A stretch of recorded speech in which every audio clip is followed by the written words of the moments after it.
L'âge légal donc de départ à la retraite sera en conséquence porté à 62 ans en 2018 contre 60 ans aujourd'hui. Cette augmentation sera progressive pour ne pas bouleverser les projets de vie des Français qui sont proches de la retraite. L'âge augmentera de 4 mois par an à partir du 1er juillet 2011 pour atteindre 62 ans en 2018. Cette augmentation se fera par année de naissance. Ceux qui, par exemple, sont nés après le 1er juillet 1951 et qui pourraient partir à la retraite à 60 ans l'année prochaine devront travailler 4 mois de plus. Ceux qui sont nés en 1952 devront travailler 8 mois de plus. Et ainsi de suite, jusqu'à ce que l'on atteigne 62 ans en 2018 pour les assurés qui sont nés en 1956. Cette augmentation de l'âge légal sera générale. L'augmentation de la durée de cotisation avait été réalisée en 3 étapes. 1993 pour le privé, 2003 pour le public, 2008 pour les régimes spéciaux. Cette augmentation se fera sur l'année 2010, pour la réforme 2010, en une seule fois. Le gouvernement a fait le choix d'acter dans la même réforme, celle de 2010, le relèvement de l'âge dans le privé, dans le public et dans les régimes spéciaux. Plus précisément, dans la fonction publique, toutes les bornes d'âge bougeront de 2 ans. Pour les catégories actives, c'est-à-dire les corps dont l'âge légal de départ à la retraite est généralement fixé à 50 ou à 55 ans, la réforme conduira à autoriser les départs à partir de 52 ou de 57 ans.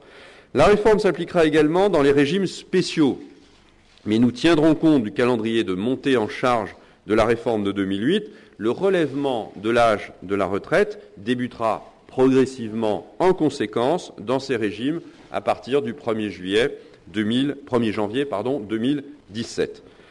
Parallèlement à l'augmentation de l'âge légal, l'âge du taux plein, c'est-à-dire au fond l'âge à partir duquel la décote s'annule. Aujourd'hui, cet âge du taux plein est fixé à 65 ans. Cet âge sera progressivement également relevé de 2 ans. Relever l'âge légal à 62 ans en 2018 est une position à la fois raisonnable et à la fois efficace. C'est raisonnable parce que personne ne peut faire croire que c'est un recul social. Personne.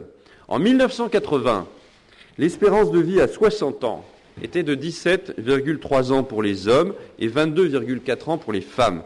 En 2009, l'espérance de vie à 62 ans serait de 20,8 ans pour les hommes et 25,2 ans pour les femmes. Cela veut dire que concrètement, même avec une retraite portée à 62 ans, les Français passeront 3 ans de plus à la retraite qu'en 1980.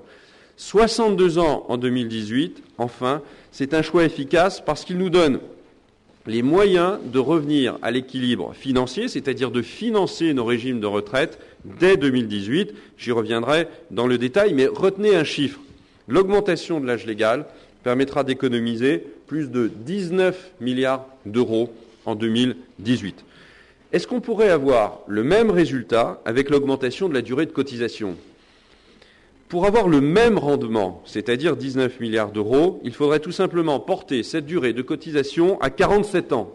Vous comprenez bien qu'on ne peut pas comparer un relèvement d'âge légal à 62 ans et une durée de cotisation portée à 47 ans. Ce n'est évidemment pas le même rapport ni le même effort.